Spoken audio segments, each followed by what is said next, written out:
আল্লাহ রাব্বুল আলামিন জমিনের মধ্যে যুগে যুগে নবী রাসূল পাঠাইলেন। মুসলমান, নবী রাসূলদের মাধ্যমে আল্লাহর তাওহীদের দাওয়াত দেওয়ার কাজ আঞ্জাম দেওয়ার মতো সুযোগ করে দিয়েছেন। মুসলমান ইমানদার, নবীরা জমিনের মধ্যে আগমন করেছেন। জমিনের মধ্যে আগমন করার পর সঙ্গে সঙ্গে নবুয়ত পায়নি। নির্ধারিত সময় যখন হয়েছে, আল্লাহ রাব্বুল আলামিন তাদেরকে নবুয়ত দান করেছেন, নবী হিসাবে কবুল করেছেন। মুসলমান ইমানদার, আল্লাহ রাব্বুল আলামিন যাদেরকে নবুয়ত দান করেছেন, নবীরাও আমাদের মধ্য থেকে একজন মানুষ, কিন্তু আমাদের মতন। নবীরা আমাদের মধ্য থেকে একজন মানুষ কিনা, কিন্তু মর্যাদার দিক দিয়ে কি আমাদের মতন নাকি ভিন্ন? মুসলমান, নবীজিরা বাজার করেছেন, নবীজিরা ব্যবসা করেছেন, নবীজিরা বিয়ে করেছেন, নবীদের সন্তানাদি আছে। মুসলমান, যদি বিবেচনা করেন আগে পিছে সব দিক দিয়ে আপনি পেয়ে যাবেন নবীরা আমাদের মধ্য থেকে একজন মানুষ, কিন্তু আমাদের মতন। আওয়াজ দিয়ে বলেন আমাদের মতন। মুসলমান ইমানদার, আল্লাহ যখন নবী বানায় দিলেন, নবীরা মানুষের সামনে দাওয়াত নিয়ে যায়, মানুষদেরকে আহ্বান করেন, হে দুনিয়ার মানুষ, আল্লাহ আমাদেরকে নবী বানাইছেন, আল্লাহ আমাকে নবুয়ত দান করেছেন, আল্লাহ আমাকে রাসূল বানিয়েছেন। হে দুনিয়ার মানুষ, তোমরা আল্লাহকে মানো। কোন আল্লাহকে মানবা? বলে যে আল্লাহ আসমান বানাইছেন, যে আল্লাহ জমিন বানাইছেন, যে আল্লাহ আমাকে বানাইছেন, যে আল্লাহ তোমাদেরকে বানিয়েছেন, ওই আল্লাহকে এক বলে স্বীকার করো, আর আমি রাসূলকে সত্য হিসাবে মেনে নাও। আরো জোরে বলেন আল্লাহু আকবার। মুসলমান ইমানদার, মানুষগুলো প্রশ্ন করে, তুমি যে নবী হয়েছো, কিভাবে তোমাকে বিশ্বাস করব? কারণ তোমাকে তো দেখতে আমাদের মতনই মানুষ দেখা যায়, তুমি তো আমাদের মতনই বাজার করেছো, তুমি তো আমাদের মতনই বাজারে গিয়েছো, তুমি তো বিয়ে শাদী করেছো, তোমার সন্তানাদিও আছে, কিভাবে বিশ্বাস করব তুমি নবী? মুসলমান ইমানদার, নবুয়তকে মানুষ প্রথমে অস্বীকৃতি জানায়। কেন? বলে সাধারণ মানুষ হিসাবে তাদেরকে নবী মানতে চায় না। আল্লাহ রাব্বুল আলামিন নবীদেরকে দলিল হিসাবে মুআজিজা দান করেছেন। কি দান করেছেন? মুসলমান, নবুয়তের দলিল হিসাবে দলিলুন নবুওয়াহ, নবুয়তের দলিল হিসাবে আল্লাহ তাআলা তাদেরকে মুআজিজা দান করেছেন। মুসলমান ইমানদার, এই মুআজিজার মাধ্যমে প্রমাণ করেছে আমরা আল্লাহর পক্ষ থেকে সত্য পয়গম্বর। মুসলমান ইমানদার, এবার আসেন মুআজিজা। মুআজিজা কেমন দিয়েছেন? বলে এক এক নবীকে এক এক রকম মুআজিজা দিয়েছেন। কাউকে দিয়েছেন কম, কাউকে দিয়েছেন বেশি। নবী যত বড়, মর্যাদাও তত বড়। নবীর মাকাম যত বড়, নবীর মর্যাদাও তত বড়। নবীর মর্যাদা তত বড়, মর্যাদা অনুযায়ী আল্লাহ তাদেরকে নবুয়তের দলিল মুআজিজা দান করে দিয়েছে। কি দিয়েছেন? আমার আলোচনার বিষয় মুআজিজা, আমার আলোচনার বিষয়। এবার আসেন, নবীদেরকে কি দিয়েছেন? আপনারা কি কথা বুঝেন না? নবীদেরকে কি দিয়েছেন? নবুয়তের দলিল হিসাবে মুআজিজা দান করেছেন। কাউকে দিয়েছেন একটা, কাউকে দিয়েছেন দুইটা, কাউকে দিয়েছেন তিনটা, আবার কাউকে দিয়েছেন জিন্দেগির শুরু থেকে শেষ পর্যন্ত মুআজিজায় পরিপূর্ণ করে দিয়েছেন। মুসলমান ইমানদার, আমরা কোন নবীর উম্মত? শেষ নবীর। আমরা কোন নবীর উম্মত? আওয়াজ দেন বাহিরে যারা আছে তারা যেন মনে করে ভিতরে একটা কিছু জ্বলতেছে। আমরা কোন নবীর উম্মত? আরো জোরে বলেন, আমরা কোন নবীর উম্মত? আমাদের নবীর মর্যাদা কম না বেশি? আরো জোরে বলেন, কম না বেশি? মুসলমান, আমাদের নবীর মর্যাদা বোঝার আগে অন্যান্য নবীর কিছু মুআজিজা বুঝে নেই। আল্লাহ রাব্বুল আলামিন আদম থেকে ঈসা নবী পর্যন্ত যত নবী রাসূল পাঠিয়েছেন, সমস্ত রাসূলদেরকে আল্লাহ মুআজিজা দিয়েছেন। কাউকে একটা, কাউকে দুইটা, কাউকে তিনটা। নবী যত বড়, মুআজিজাও তত বড় দিয়েছেন। মুসলমান ইমানদার, আল্লাহ তাআলা দাউদ নবীকে জমিনে পাঠিয়েছেন, নাম শুনেছেন? আল্লাহ তাআলা দাউদ নবীকে মুআজিজা দিয়েছেন বাড়ি করার জন্য, রেল লাইন তৈরি করার জন্য। রডের দরকার হয় কি হয় না?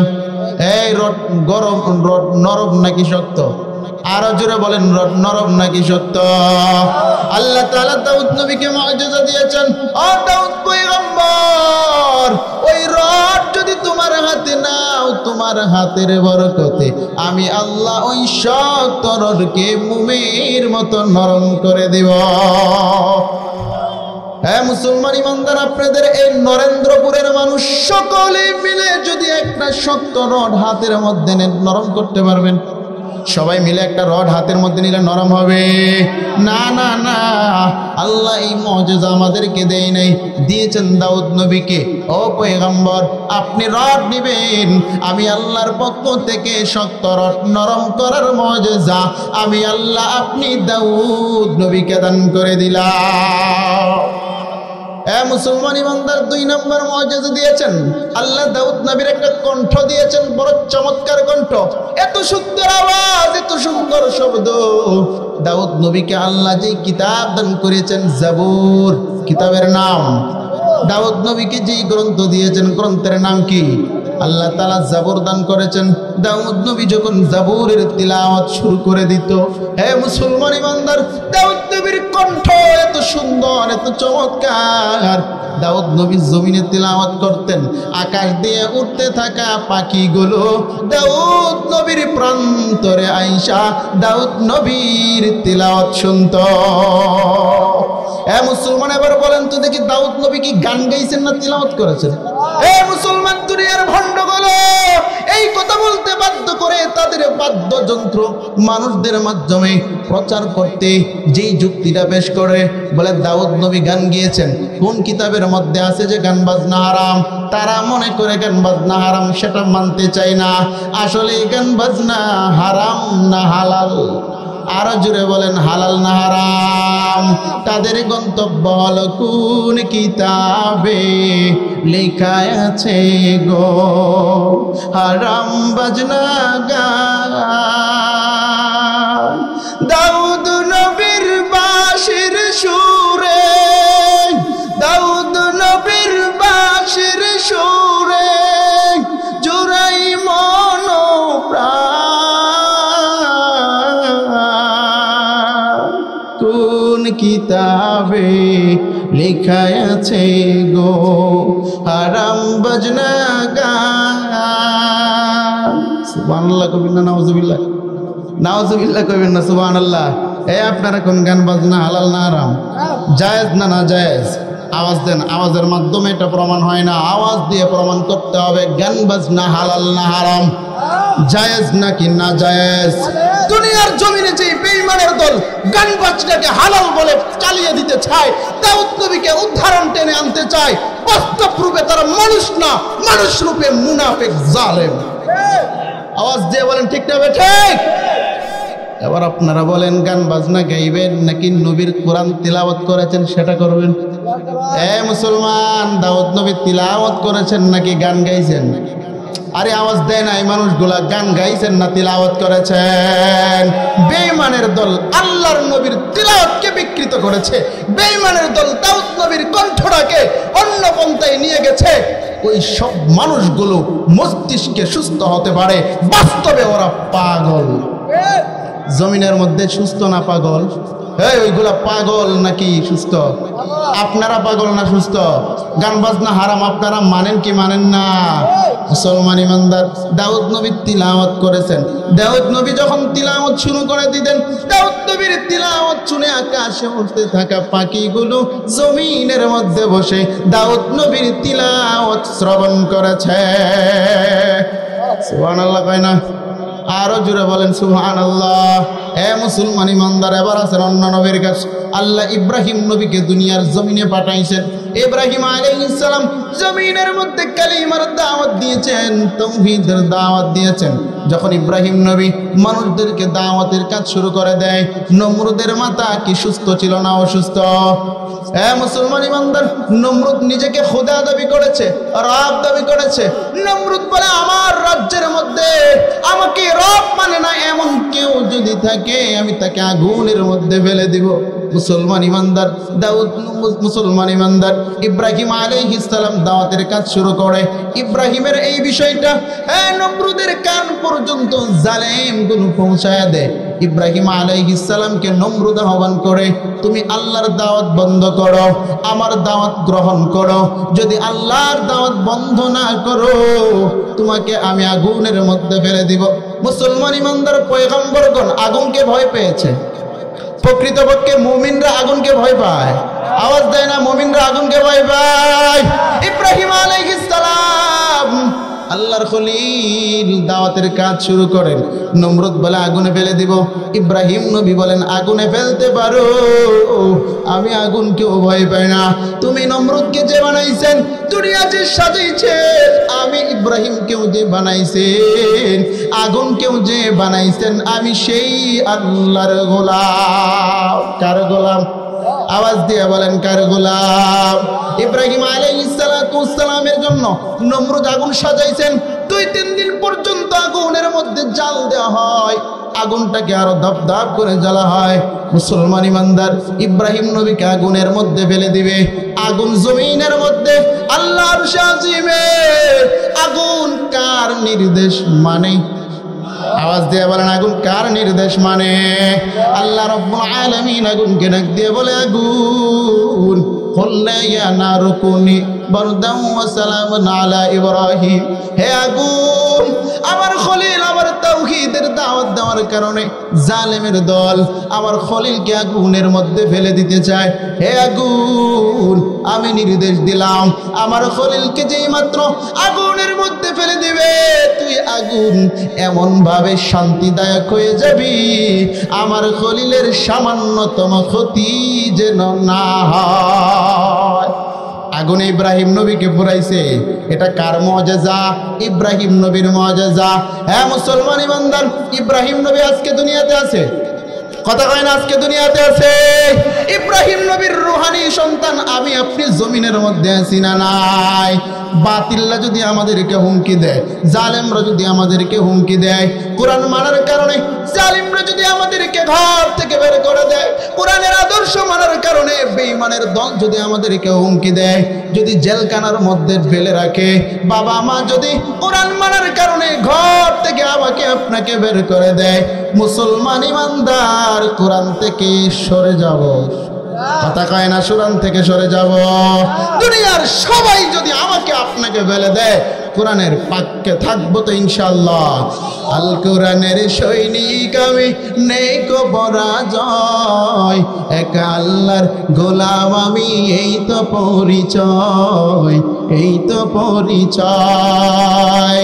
আল কোরআনের সৈনিক আমি, নেই কো পরাজয়, একা আল্লাহর গোলাম আমি, এই তো পরিচয়, এই তো পরিচয়। কার গোলাম?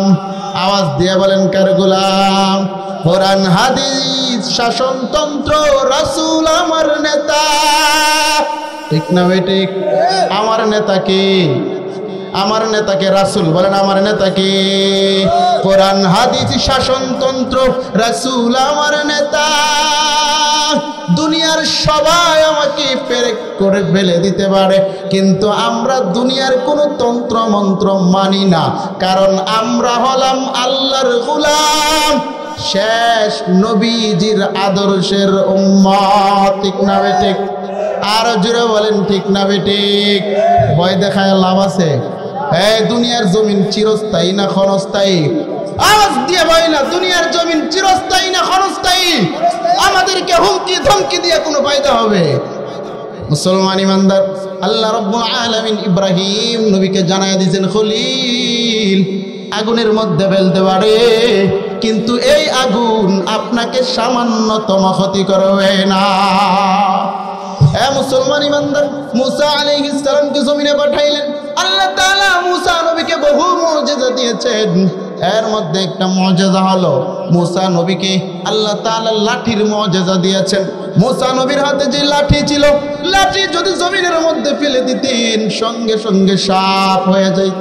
মুসলমান নরেন্দ্রপুরের যত লাঠি আছে, যত বাঁশ আছে, যত গাছ আছে, সমস্ত কিছু কেটে যদি লাকড়ি বানায় দাও, লাঠি বানায় দাও, কয়টা সাপ হবে?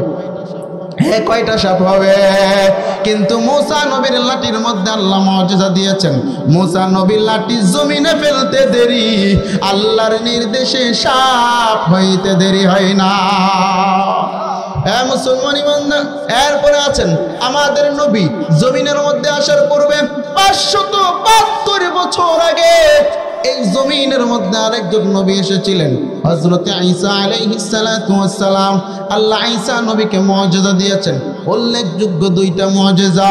1 নম্বর মুআজিজা, ঈসা নবীর হাত মোবারক যদি কোনো অন্ধ মানুষের চোখের মধ্যে রেখে দিত, ওই অন্ধ মানুষ মুহূর্তের মধ্যেই সুস্থ হয়ে যাইত। মুসলমান ইমানদার, কানা মানুষ চিনেন? আপনাদের এই এলাকায় কানা অন্ধ মানুষ আছে? এই অন্ধ মানুষের চোখে যদি আমরা সবাই মিলে হাত রাখি, ওইটা কি সুস্থ হইব? কথা কয় না, সুস্থ হইব? এই দিকের মানুষগুলো মনে হয় রাখলে সুস্থ হইব। সুস্থ হবে? মুসলমান ইমানদার, ঈসা নবী যখন হাতটা তাদের চোখে রেখে দিতেন, সঙ্গে সঙ্গে আল্লাহর নির্দেশে সুস্থ হয়ে যাইত। মুসলমান ইমানদার, 2 নম্বর মুআজিজা দিয়েছেন ঈসা আলাইহিস সালাতু ওয়াস সালাম। এই জমিনের মধ্যে নবী যখন কবরের প্রান্তরে দাঁড়ায় যাইতেন, কবরের প্রান্তরে দাঁড়াইয়া কুম বিইذনিল্লাহ ইয়া ফুলান বলে ডাক দিতেন। ডাক দিতে দেরি, কবরের মৃত মানুষ জিন্দা হইতে দেরি হয় না। সুবহানাল্লাহ। আপনারা বুঝেন না কথা? ঘুমে ধরছে? খারাপ লাগতেছে? বন্ধ করে দিব? বন্ধ করে দিব? তাহলে আওয়াজ দেন সুবহানাল্লাহ। আউযুবিল্লাহ, সুবহানাল্লাহ, বিসমিল্লাহ, একটা কিছু কইেন না, কইলে তো মনে হয় যে মৃত মানুষের সামনে বইয়া রইছে। মুসলমান ইমানদার, ঈসা আলাইহিস সালাম কবরের প্রান্তরে গিয়া কুম বিইذনিল্লাহ ইয়া ফুলান বলে ডাক দিতেন, সঙ্গে সঙ্গে জীবিত হয়ে যাইত। ঈসা আলাইহিস সালামের উম্মত বলেন, ও পয়গম্বর, আল্লাহ আপনাকে আমাদের রাসূল বানিয়ে পাঠাইছেন, আল্লাহ আপনাকে আমাদের পয়গম্বর বানিয়ে পাঠিয়েছেন। ও পয়গম্বর, আপনাকে তো আল্লাহ একটা মুআজিজা দিয়েছেন, কবরের প্রান্তরে দাঁড়াইয়া যদি কুম বিইذনিল্লাহ বলে ডাক দেন, আপনার ডাকে মৃত মানুষটা জীবিত হয়ে যায়। ও পয়গম্বর, আমরা দেখতে চাই, আমাদেরকে অনেক পূর্বের একটা মানুষকে জীবিত করে দেখান। হে মুসলমান ইমানদার, ঈসা আলাইহিস সালাম তার উম্মতদেরকে নিয়ে একটা দুর্গম পাহাড়ের দিকে রওনা দিয়েছেন। পাহাড়ে ওঠার পর পুরনো একটা কবরস্থানে দাঁড়াইলেন। ঈসা আলাইহিস সালাতু ওয়াস সালাম ওই কবরের প্রান্তরে দাঁড়াইয়া ডাক দিয়েছেন, কুম বিইذনিল্লাহ, কুম বিইذনিল্লাহ ইয়া ফুলান। আল্লাহর পয়গম্বর ঈসা আলাইহিস সালাতু ওয়াস সালাম যেই মাত্র আহ্বান করেছেন, ঈসা নবী আহ্বান করতে দেরি, কবর পেটে মৃত মানুষটা জীবিত হইয়া দাঁড়াইতে দেরি করে না। মুসলমান ইমানদার দাঁড়াইলেন, দাঁড়াইয়া সালাম দিয়েছেন, আসসালামু আলাইকা ইয়া রাসূলুল্লাহ। সালাম দিয়েছেন মৃত মানুষ জীবিত হইয়া। ঈসা আলাইহিস সালাম প্রশ্ন করেন, ও আল্লাহর বান্দা, হে আল্লাহর গোলাম, তোমার যখন মরণ হয়েছে তোমার দাড়ি তো পাকা ছিল না, তোমার চুলগুলো তো পাকা ছিল না, কিন্তু এখন পাকা দেখা যায়, কারণটা কি? মুসলমান ইমানদার ভালো করে বুঝবেন। ঈসা আলাইহিস সালামের প্রশ্নের জবাবে মৃত থেকে জীবিত হওয়া মানুষটা জবাব দেয়, পয়গম্বর, দুনিয়ার জমিনে আল্লাহ আমাকে পাঠিয়েছিলেন, নির্দিষ্ট একটা হায়াত দিয়ে আমাকে পাঠাইলেন। আবার যখন হায়াত শেষ, আল্লাহ তাআলার পক্ষ থেকে আজরাইল আলাইহিস সালামকে পাঠিয়েছিলেন। আজরাইল আলাইহিস সালাম আমার রূহটা কবজ করতে আসছেন, আমার জানটা বের করতে এসেছেন, আত্মা বের করার জন্য এসেছেন। ও মুসলমান ইমানদার, আজরাইল আলাইহিস সালাম যখন আমার কাছে আসলেন, আজরাইল আলাইহিস সালামের এমন একটা দেহ বিশিষ্ট ভয়ঙ্কর অবস্থায় আমার সামনে আগমন করেছেন। এমন একটা আতঙ্ক হয়েছিলাম, এমন একটা ভয়ঙ্কর চেহারা দেখেছিলাম। আজকে 1000 বছর হয়েছে এই কবর থেকে আজরাইল আলাইহিস সালামের ভয়ঙ্কর আকৃতি ভুলতে পারি না। তার মানে আজরাইলের আকৃতি স্বাভাবিক না অস্বাভাবিক? হে মুসলমান, নরম নাকি সবল? হে মুসলমান ইমানদার, সহজ নাকি ভয়ঙ্কর? আরো জুড়ে বলেন। আজরাইল আলাইহিস সালাম যখন মরণের সময় আসে, তখন আপনার কাছে যে আজরাইল ফেরেশতা আসেন, তার আকৃতিটা কি সহজ হয় না ভয়ঙ্কর হয়? ঈসা আলাইহিস সালামকে বলতেছিলেন, পয়গম্বর, 1000 বছর আগে আমার মরণ হয়েছে, আজকে 1000 বছর পরে আপনি আমাকে আহ্বান করেছেন, আজ পর্যন্ত আজরাইলের চেহারাটা আমি ভুলতে পারি নাই। ও পয়গম্বর, আপনি যখন আমাকে আহ্বান করেছেন কুম বিইذনিল্লাহ বলে, আমি মনে করেছি আল্লাহ তাআলা হাসরের মাঠ কায়েম করে ফেলেছেন। কেমন হাসরের মাঠ হবে এ মুসলমান? এমন একটা ভয়ঙ্কর অবস্থা হবে, হাসরের মাঠের মধ্যে মানুষ ছুটাছুটি করবে। আল্লাহ তাআলা সূর্যটাকে ডাক দিয়া বলবেন, সূর্য আমার নাফরমানের মাথার উপর প্রজ্বলিত করো। আমি আল্লাহ আমার নাফরমানকে রিজিক দিয়েছি, আমি আল্লাহ আমার নাফরমানকে হায়াত দিয়েছি, আমি আল্লাহ আমার নাফরমান বান্দাটাকে এত কিছু নিয়ামত দিয়েছি। এত কিছু করার পরেও আমি রবের ইবাদত করে নাই, আমার রাসূলের আদর্শ মানে নাই। ও সূর্য আমার, আমি আল্লাহ তোরে 70টা মুখ দিয়া বানাইলাম, একটা মুখ দিয়া পুরো দুনিয়াটা তুমি আলোকিত করেছো, বাকি 69টা মুখ তুমি আলাদা করে রেখে দিয়েছো।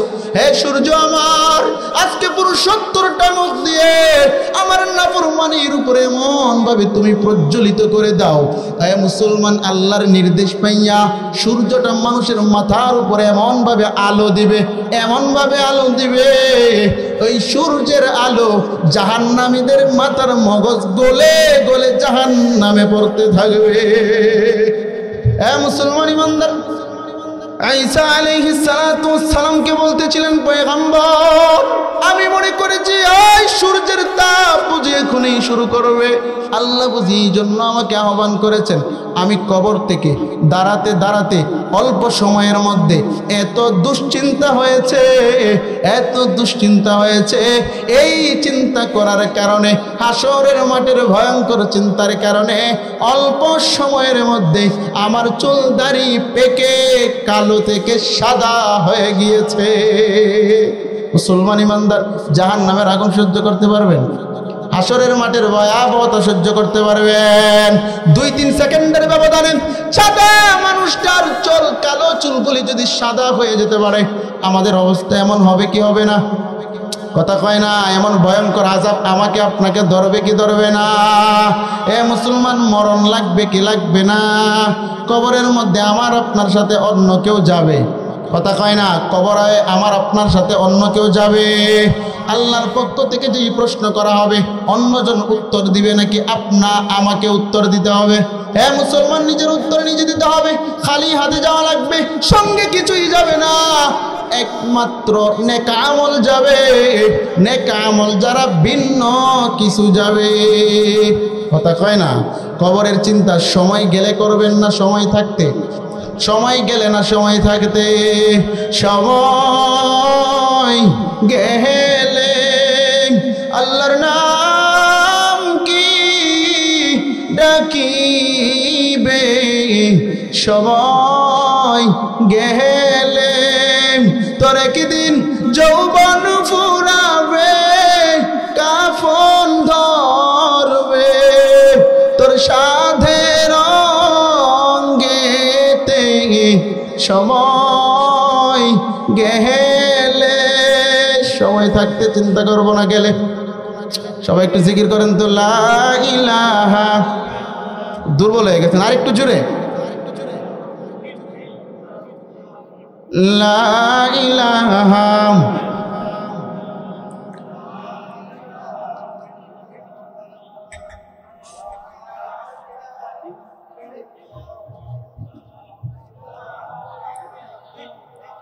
আসমান জামিন গায়রুল্লাহ, আকাশ বাতাস গায়রুল্লাহ, শুধু লা ইলাহা ইল্লাল্লাহ, লা ইলাহা। আরো জোরে, লা ইলাহা।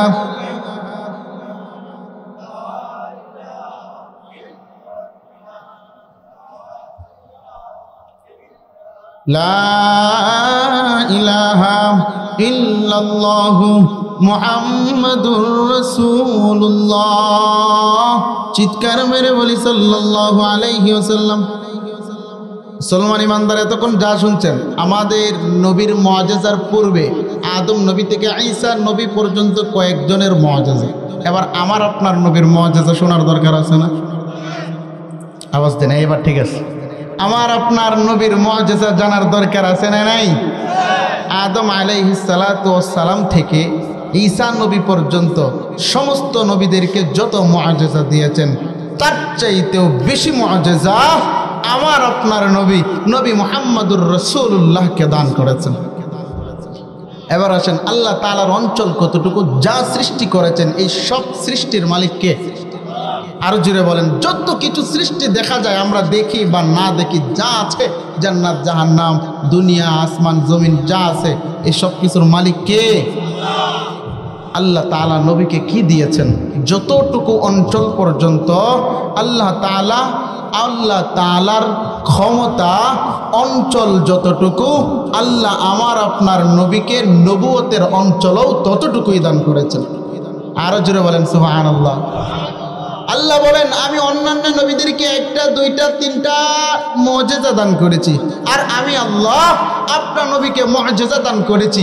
আপনার জন্ম থেকে শুরু করে মৃত্যু পর্যন্ত, আপনি পায়ের তালু থেকে শুরু করে মাথার চুল পর্যন্ত প্রত্যেকটা অঙ্গ প্রত্যঙ্গ আমি রব্বুল আলামিন মুআজিজা দ্বারা পরিপূর্ণ করে দিয়েছি। সলমান ইমানদার আল্লাহ বলেন, আমি আল্লাহ আসমানের রব, আর আপনি নবী আসমানের নবী। আমি আল্লাহ সমুদ্রের আল্লাহ, আপনি নবী সমুদ্রের নবী। যতটুকু অঞ্চলের আমি আল্লাহ ততটুকু অঞ্চলের জন্য আমি আল্লাহ আপনার নবীকে নবী বানায়া দিলাম। जहाँ तो कहे रबूबियत खुदा की, वहाँ तो कहे रिसालत मुस्तफ़ा की, वहाँ तो कहे रिसालत मुस्तफ़ा की। মুসলমান ইমানদার, আল্লাহ তাআলা নবীকে কেমন দান করেছেন?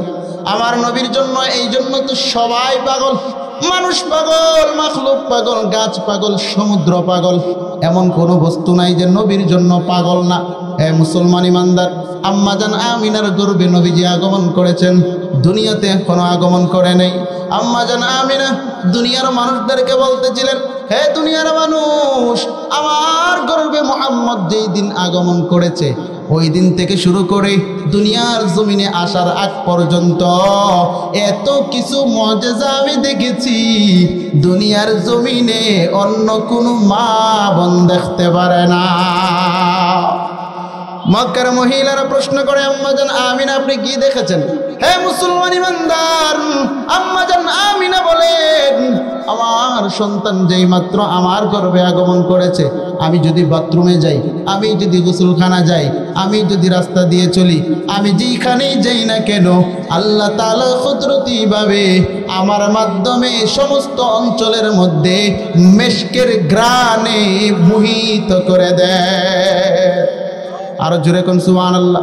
হে মুসলমান ইমানদার, আম্মাজান আমিনা বলেন, আমি যখন রাস্তা দিয়ে বের হই, রাস্তার দুই পাশে থাকা গাছগুলো আমার সামনে মাথাটা নয়া দেয়, আর যেন আমাকে জানায় দেয়, আমিনা আপনার গর্ভে এমন একজন মানব আগমন করেছে, দুনিয়ার জমিনে যার সম্মান শুধু না, যার সম্মান আল্লাহর আসমান থেকে আরশ পর্যন্ত শুধু না, আল্লাহ তাআলা তার মাধ্যমে দুনিয়ার সমস্ত জায়গায় এই মানবকে রহমাতুল লিল আলামিন বানায়া দিছে। আম্মাজান আমিনা বলেন, আমি যখন রাস্তায় বের হই, আমি যখন উত্তপ্ত মরুভূমির বালুর মধ্যে আমার কদমটা রেখে দেই, আমার কদম রাখতে দেরি, উত্তপ্ত বালুটা শীতল হতে দেরি হয় না। হ্যাঁ মুসলমান ইমানদার, শুধু তাই নয়, আমি মুহাম্মদের মা আমিনা, আমি যখন রাস্তায় বের হই, আমি যখন পাথরের উপর আমার কদমটা রেখে দিই, এই পাথরটা মোমের মতো গলে যায়। শুধু তাই নয়, আমি যখন কুয়া প্রান্তরে যাই পানি আনার জন্য যেই মাত্র কুয়া প্রান্তরে দাঁড়াই, কুয়ার পানিগুলো অনেক নিচে থাকে। আমি যেই মাত্র কুয়ার প্রান্তরে দাঁড়াই, কুয়ার পানিগুলো উছলাইয়া উপরে উঠতে থাকে, আর যেন বলতে থাকে, আমি না, তোর গর্ভে মানবতার নবী আগমন করেছে, তুই কেন পানি নেওয়ার জন্য আমার প্রান্তরে এসেছিলি? তুই যদি নির্দেশ দিতি, আমি কুয়ার পানি তুমি আমিনার ঘরে পৌঁছে যেতা। আরো জোরে বলেন সুবহানাল্লাহ। হ্যাঁ মুসলমান ইমানদার, নবীজি জমিনের মধ্যে আগমন করবেন, যেই মাত্র নবীজি জমিনের মধ্যে আগমন করেছেন, আম্মা জান কুলের মধ্যে নিলেন। কুলের মধ্যে নিয়া একবার আসমানের দিকে তাকায়, আর একবার মুহাম্মদের চেহারার দিকে তাকায়। আসমানের চাঁদের দিকে নজর করে আর মুহাম্মদের চেহারার দিকে নজর করে। মানুষগুলি প্রশ্ন করে, আপনি বারবার আসমানের দিকে তাকান আবার জমিনের দিকে তাকান, কারণটা কি? আম্মা জান আমিনা জবাব দেয়, আমি আসমানের চাঁদের সঙ্গে আমার কুলের চাঁদকে আমি তুলনা করতে চাই। মানুষগুলো জিজ্ঞেস করে, কি ভাবেন? বলে, আমি আসমানের চাঁদকেও সুন্দর দেখি, আমার সন্তানের চাঁদ আমার সন্তান মুহাম্মদের দিকেও তাকায়। আমি নজর করে তাকায় দেখি আসমানের চাঁদের চাইতে আমার সন্তান মুহাম্মদ বেশি সুন্দর। আর জুনে বলেন সুবহানাল্লাহ। আকাশ হতে চাঁদ নেমেছে মায়ামিনার কোলে, আধার রাতে উঠল যেন চাঁদের চেরাগ জ্বলে, চাঁদের চেরাগ জ্বলে। গুলশানে আজ বুলবুলিরা গাইছে শিরিন কালাম, তামাম জাহান নবীর তরে জানাই লাখো সালাম, জানাই লাখো সালাম। আল্লাহু আকবার। আর জোরে কর আল্লাহু আকবার। মুসলমান ইমানদার, নবী জমিনের মধ্যে আগমন করেছেন, বড় হতে লাগলেন। মুসলমান ইমানদার, নবীজির বয়স যখন 6 থেকে 7 বছর, নবীর বাবা নাই, নবীর মা নাই, আপন বলতে কেউ নাই। আব্দুল মুত্তালিব জমিন থেকে বিদায় নিয়ে চলে গেছে। মুসলমান ইমানদার, আম্মা জান আমিনাও দুনিয়ার জমিন থেকে বিদায় নিয়ে চলে গেছে। এবার চাচা আবু তালেবের ঘরে মুহাম্মদের আশ্রয়। আবু তালেব নবীকে বড় মহব্বত করে, নবীকে বড় আদর করে, নবীকে বড় যত্ন করে। মুসলমান ইমানদার, আবু তালেব একজন ব্যবসায়ী মানুষ। ব্যবসা করার জন্য সততার প্রয়োজন আছে না নাই? মুসলমান, নৈতিকতার প্রয়োজন আছে না নাই? এই জমিনের শুরু থেকে কিয়ামত পর্যন্ত মুহাম্মদের মতন সততাবান ব্যক্তি জমিনের মধ্যে এসেছে, আসবে। জমিনের মধ্যে আপনি সততার উদাহরণ যদি দিতে চান, মুহাম্মদকে মাইনাস করে দেওয়ার কোনো সুযোগ আছে? মুসলমান, আবু তালেব চিন্তা করে, আমি সফরে যাব, ব্যবসায়িক সফরে, আমার ভাতিজা মুহাম্মদের আপন বলতে কেউ নাই, বাবাও নাই, মা নাই, কার কাছে আমি মুহাম্মদকে রেখে যাব? আমি মুহাম্মদকে সঙ্গে নিয়েই যাব। এর মধ্যে 2টা কারণ। 1 নম্বর কারণ, আমার ব্যবসার সঙ্গে যদি মুহাম্মদ থাকে, এই ব্যবসার মধ্যে কোনো 2 নম্বরে হবে না। আমার ব্যবসার মধ্যে যদি মুহাম্মদ কাজ করে, এটার মধ্যে কোনো চুরি বাড়বে না, বাটপারি হবে না, কোনো প্রকার কোনো কিছুই হবে না। মুসলমান ইমানদার, আবু তালেব মুহাম্মদকে সঙ্গে নিয়ে সিরিয়ার দিকে রওনা দিয়েছেন। সিরিয়া যাওয়ার আগে যাত্রা বিরতি করবে। মুসলমান ইমানদার, বর্তমান সময়ের সঙ্গে 1500 বছর আগের যে সময় ছিল, মানুষগুলো সফর করতো 1 মাস, 2 মাস, 3 মাস পর্যন্ত লেগে যাইতো। বসরা নামক জায়গার যাওয়ার পরে ওই বসরাতে একজন পাদ্রী ছিল, নাম তার বুহাইরা। ইতিহাসের পাতায় তাকে বাহিরাও বলা হয়। বুহাইরা এমন একজন পাদ্রী ছিল, বুহাইরা তার দরবার ছেড়ে কারো সঙ্গে দেখা করে না। দুনিয়ার কোনো মানুষ যদি দেখা করতে যায়, বুহাইরার দরবারে যাওয়া লাগে। মুসলমান ইমানদার, সেই বসরাতে যখন আবু তালেবের কাফেলা গিয়েছে, বসরাতে যাওয়ার পর তাবু কেটেছে, সেখানে তারা যাত্রা বিরতি করবে। মুসলমান ইমানদার, সেইখানে যাওয়ার পর মুহাম্মদকে নিয়ে যাত্রা বিরতি করেছে। মুসলমান, এই প্রথম বুহাইরা তার দরবার ছেড়ে, বুহাইরা তার ঘর ছেড়ে বাইরে আইসা আবু তালেবকে জিজ্ঞেস করে, আবু তালেব তোমাদের বাড়ি কোথায়? বলে মক্কায়। বলে তোমার নাম? বলে আবু তালেব। কোন পথে রওনা দিয়েছো? বলে ব্যবসা করার জন্য আমরা সিরিয়া যাব। মুসলমান ইমানদার, বুহাইরাকে ডাক দিয়ে আবু তালেব বলে, আপনার নাম? বলে আমার নাম বুহাইরা। আবু তালেব বলে, আমরা একজন বুহাইরার নাম শুনেছি, সে কোনোদিন দরবার ছেড়ে ঘর থেকে বের হয় না, তার মানে কি আপনি সেই বুহাইরা? বলে হ্যাঁ, আমি সেই বুহাইরা। বলে আপনি যে ঘর থেকে বের হয়ে হয়েছেন? বলে আজকে শুধু আমি ঘর থেকে বের হই নাই, না না না, আজকে এক বেলা আমি তোমাদেরকে মেহমানদারি করাইতে চাই। হ্যাঁ মুসলমান ইমানদারে মেহমানদারি করিয়েছে। সংক্ষেপে বলি, মেহমানদারি করানোর পর বুহাইরা আবু তালেবকে জিজ্ঞেস করে, ওই যে ছোট একটা মাসুম বাচ্চা দেখা যায়, এনি তোমার কি হয়? আবু তালেব বলে আমার সন্তান। বুহাইরা পাদ্রী বলে না না না, তোমার সন্তান হতে পারে না, কারণ তার বাবা জমিনের মধ্যে বেঁচে থাকতে পারে না। হ্যাঁ মুসলমান ইমানদার, এবার আবু তালেব বলেন আমার সন্তান না, কিন্তু ভাতিজা, তাকে আমার সন্তানের মতোই বড় করেছি, আদর করে যাচ্ছি। মুসলমান ইমানদার, বুহাইরা ডাক দিয়ে বলেন তুমি কি তারে চিনো? বলে আমি চিনবো না তো কে চিনবে? সে তো আমার ভাতিজা, বড় মুহাব্বতের আদর করি, তাকে বড় যত্ন করি, মুহাব্বত করি। বুহাইরা ডাক দিয়ে বলেন আবু তালেব, তোমার ভাতিজা অচিরেই মক্কার মধ্যে আল্লাহর পক্ষ থেকে নবুয়ত পেয়ে যাবে, আল্লাহর পক্ষ থেকে রিসালাত পেয়ে যাবে, আল্লাহ তাকে পয়গম্বর হিসাবে কবুল করবে।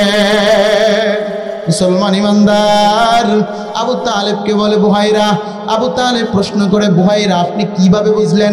বুহাইরা ডাক দিয়ে বলেন আমার অঞ্চল দিয়ে বুসরা নামক জায়গা দিয়ে যখন তোমার ভাতিজাকে নিয়ে তোমরা প্রবেশ করতেছিলে, আমি নজর করে তাকায় দেখি এই বসরার গাছগুলো তোমার ভাতিজা মুহাম্মদের দিকে তাকাইয়া তাদের মাথা নত করে সালাম জানায়া দেয়।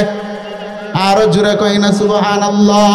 রাসূল নামে কে এলো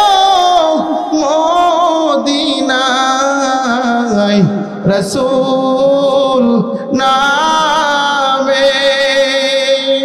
সলমান ইমানদার, সেই রাসূল কম দামি না বেশি দামি? আওয়াজ দিয়ে বলেন কম দামি না বেশি দামি? দুনিয়ার জমিনে আদম থেকে ঈসা পর্যন্ত যত নবী রাসূল এসেছেন, সবচাইতে শ্রেষ্ঠ এবং সবচাইতে মর্যাদাপূর্ণ যে রাসূল, তিনি হলেন আমার আপনার রাসূল মুহাম্মাদুর রাসূলুল্লাহ সাল্লাল্লাহু আলাইহি ওয়াসাল্লাম। আমরা সেই নবীর উম্মত হতে পেরে খুশি না বেজার? আওয়াজ দিয়ে বলেন খুশি না বেজার? রাগ করেছেন? রাসূলের মুজিজার আলোচনা কি এই পর্যন্ত নাকি আরো আছে? আলোচনা হবে দীর্ঘ সময় ইনশাআল্লাহ। আমার পরে আলোচনা করবেন প্রিয় ভাই, দেখবেন মনের মাধুর্যতা দিয়ে আলোচনা করবেন। আপনারা সবাই বসবেন তো ইনশাআল্লাহ? ক্লান্তি এসে গেছে শুরুকে? রাগ করছেন আপনারা? এই রাগ করছেন? আজকের মাহফিল কবুল হোক, চাই কি চাই না? কবুল হওয়ার জন্য শেষ পর্যন্ত মুনাজাত পর্যন্ত থাকার দরকার আছে না নাই? অনেক দেরি করে ফেলেছি, ভাইয়ের কাছে ক্ষমা চাই। আল্লাহ তাআলা আমাদের প্রত্যেককেই দ্বীনের উপর অবিচল থাকার তৌফিক দান করুন। সকলেই বলি আল্লাহুম্মা আমিন। আর জোরে বলি আল্লাহুম্মা আমিন। আসসালামু আলাইকুম ওয়া রাহমাতুল্লাহি ওয়া বারাকাতুহু।